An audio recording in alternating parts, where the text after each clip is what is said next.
नमस्कार मित्रों, मैं Vishal Singh WeCom e learning में आपका स्वागत करते हैं। आज कंपनी एक्ट के अंतर्गत फ्रॉड तो इनवैलिड होता ही है। एक पैरेलल शब्द लोग आते हैं, कंफ्यूजन हो जाती है। फॉरगेट ट्रांसफर के अंतर्गत जाली सिग्नेचर शब्द से पहले क्लियर हो जाइएगा। यदि आपको किसी भी कंपनी का फर्जी सिग्नेचर शेयर सर्टिफिकेट मिला हुआ है तो इसके अंतर्गत लेकिन वो ट्रांसफर इनवैलिड माना जाएगा। फोर्स ट्रांसफर के अंतर्गत मैं आपको एक एग्जांपल देना चाहता हूं।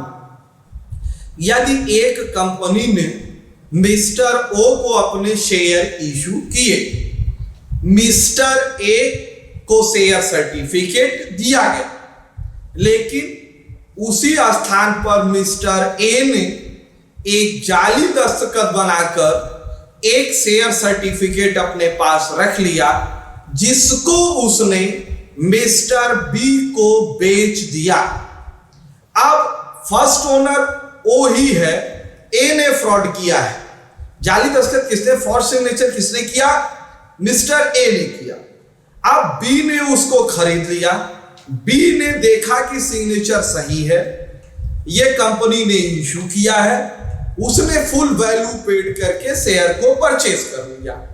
अब परचेज करने पर वह सर्टिफिकेट लेके कंपनी जमा करने जाता है, तब तक कंपनी को यह पता चल जाती है कि हमारे फोर्स सिग्नेचर के रूप में शेयर इशू किए जा रहे हैं। अब आप कहेंगे बी की क्या लायबिलिटीज बनी?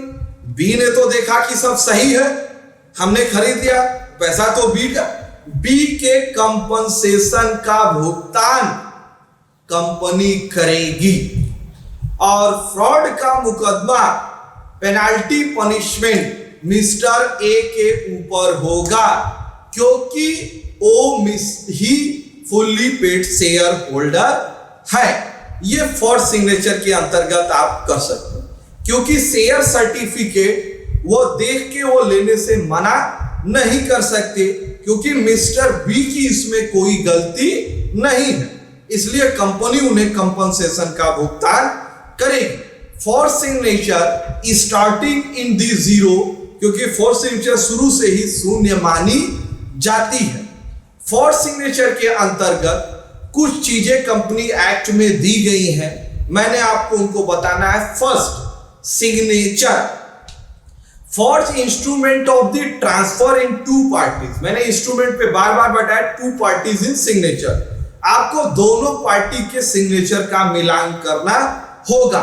Next, wrong signature in invalid transfer. यदि गलत हस्तांतरण किया है तो वो ट्रांसफर शुरू से ही जीरो माना जाएगा, लेकिन इसके बीच में यदि आपको पता नहीं चला तो फॉर्ज सिग्नेचर पर भी डिविडेंड इशू हो जाती है और पर्सन प्राप्त कर लेता है, उसे आप रोक नहीं सकते। Next, responsibility by the company, क्योंकि फॉर्ज सिग्नेचर के लिए कंपनी पूर्ण रूप से जिम्मेदार मानी जाती है।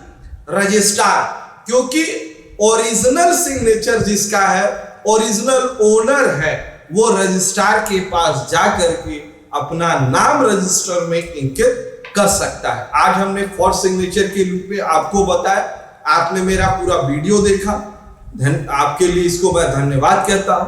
मैं आपसे विनम्र अनुरोध है कि आप मेरे educational channel WeCom e learning को आप लाइक, सब्सक्राइब एंड शेयर करिए।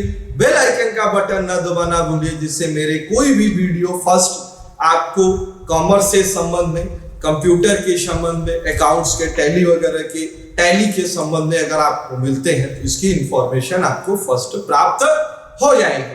धन्यवाद।